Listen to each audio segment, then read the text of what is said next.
It is now in order to consider Amendment Number 3, printed in Part B of House Report 117-285. For what purpose does the gentleman from Maryland seek recognition?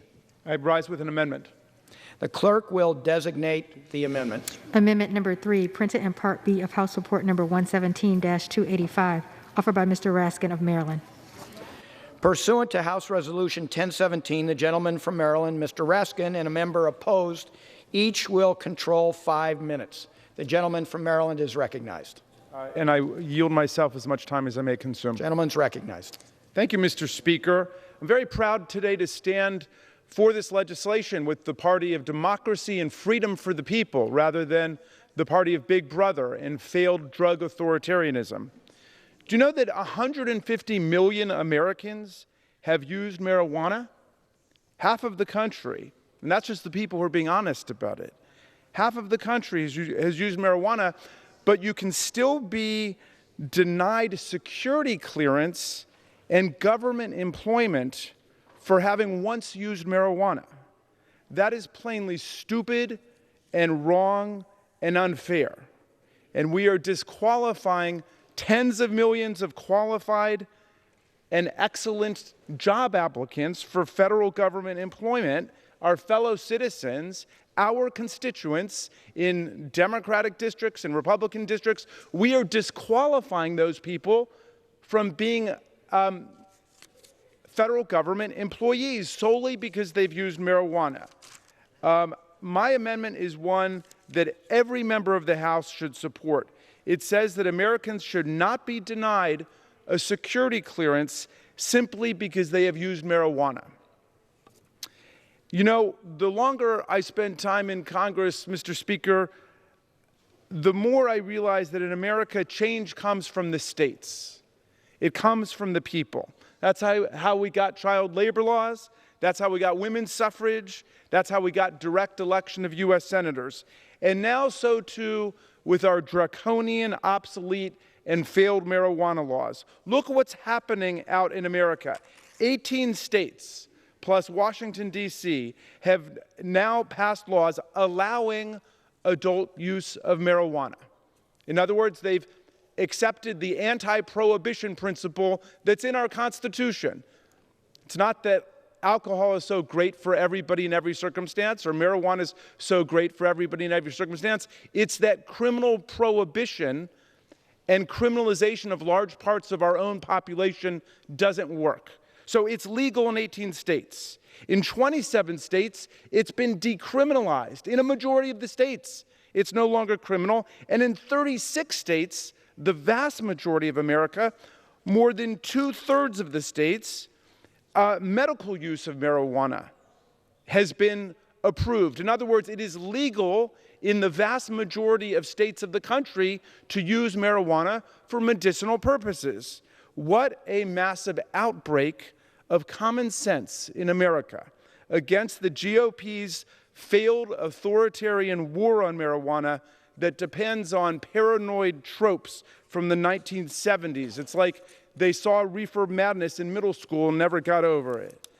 I concede our party is not for the kind of cocaine-fueled orgies that a freshman Republican representative bragged about this week, but we do understand that their marijuana prohibition laws don't work for our people. But in any event, Mr. Speaker, we can all agree that we should not be denying our constituents the opportunity to serve in federal office by denying them security clearance simply because they've used marijuana. I reserve.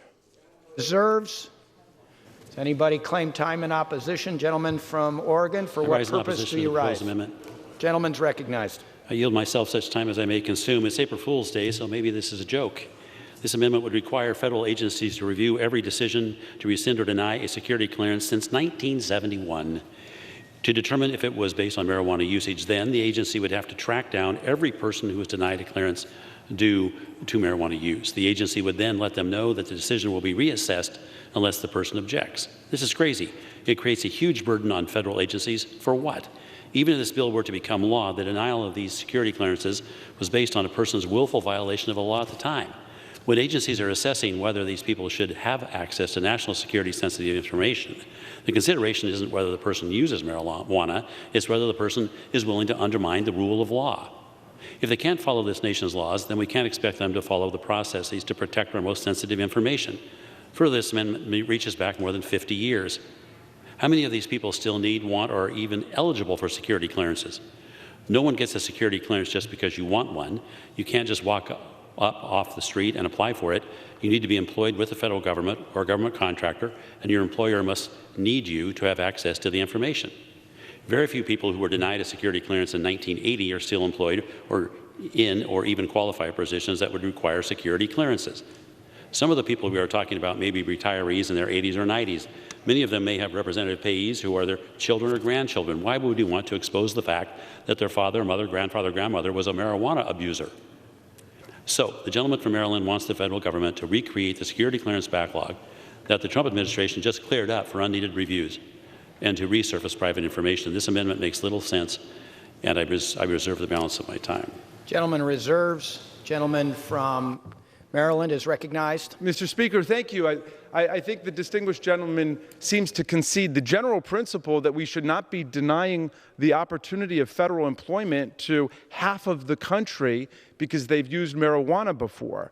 And so his argument seems to be, well, this would be, we've denied so many people that this would be an imposition on federal bureaucrats to go back and tell people when they've been wronged in the past, simply by telling the truth and saying that they've once used marijuana. In fact, most of these agencies don't even require that there's any kind of criminal prosecution or conviction. If they ask you, have you used marijuana? And if people say, yes, I used it once in college or whatever, they can't get a job. I mean, that makes no sense. We're doing that to our constituents. So, yes, let's go back and see how many people we've denied the opportunity of federal employment to because they've used marijuana, which is lawful in most of the country now, either on a medicinal basis or on a recreational basis for adult consenting individuals who decide that's a decision they want to make. Let's grow up as a country about this, and let's stop discriminating against our own people. I reserve. Gentleman reserves. Gentleman from Oregon is recognized. Thank you, Mr. Speaker. I would just point out that I didn't concede anything that I recognize, so if you thought I did, please rethink it. I want to point out that the security clearance isn't just for federal employees. It's for private contractors and people seeking security clearances. And what I'm saying is one can refer to our, quote, bureaucrats as though they don't have other things to do. They do. Lots of very important things. And so I would suggest this falls pretty low on that list. And so, interesting amendment. I urge opposition, but I reserve the balance of my time. Gentleman from Maryland has 15 seconds. Gentleman from Thanks, Mr. Oregon has 3/4.